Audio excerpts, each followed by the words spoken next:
Take another case, the complicated question of charity, which some highly uncharitable idealists seem to think quite easy. Charity is a paradox, like modesty and courage. Stated boldly, charity certainly means one of two things: pardoning unpardonable acts, or loving unlovable people. But if we ask ourselves, as we did in the case of pride, what a sensible pagan would feel about such a subject, we shall probably be beginning at the bottom of it.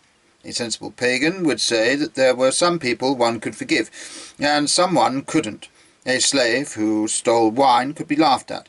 A slave who betrayed his benefactor could be killed, and cursed even after he was killed. Insofar as the act was pardonable, the man was pardonable. That again is rational, and even refreshing, but it is a dilution. It leaves no place for a pure horror of injustice, such as that which is a great beauty in the innocent.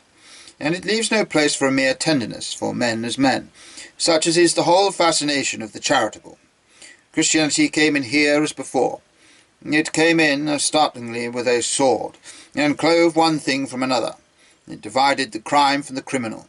The criminal we must forgive unto 70 times 7. The crime we must not forgive at all.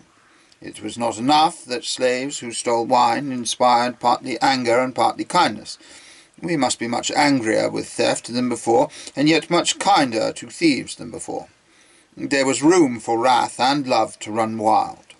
And the more I considered Christianity, the more I found that whilst it had established a rule and order, the chief aim of that order was to give room for good things to run wild.